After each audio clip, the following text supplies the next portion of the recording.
Ha, buno urun telefon du meramai urun telefon Enggak, laju kah?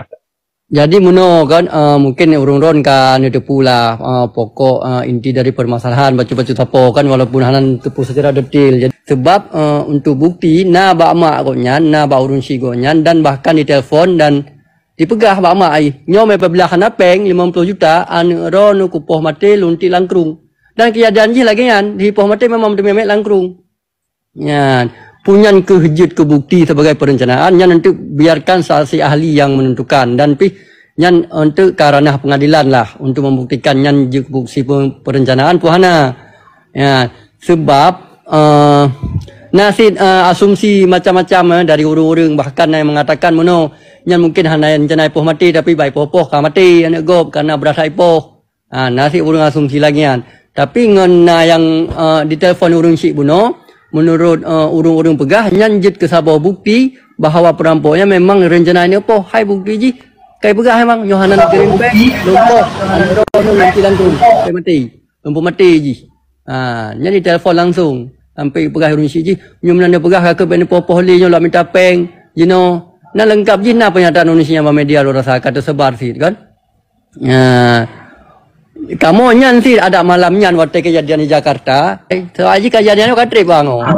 Janji tanggal 12. Tanggal 12 muteme mayat tanggal 15 urun si gedepu karena mayat di rumah sakit tanggal 22. Jadi mayat dikuburkan di saat kauro ke-11 atau leh-belah.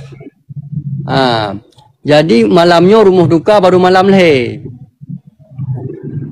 Ya, respon dari media baru na uronyo termasuk dari Jakarta karena respon dari Bang Hotman Paris, dari Bang Ahmad Saroni dan dari media-media lain di liput lah. Awai hana respon sapu karena piurunsi hana ingin karena gue mantan berharap apabila nanti lapor ane gue takut han selamat takut ipoh kan. Tapi kalau lagi kadang-kadang di saat kau hana ingin leka terjadi geroi kan, viral geroi, ialah kamunan lah, kamu no kayak kejadian orang yo kan, hal yang tahu ka masalahnya, belum buat TikTok, orang kalian masalahnya memendung. Yang ban lagi yang tungku keterangan dari Long sebagai pelaku, dan tetangga dan orang kampung daripada korban.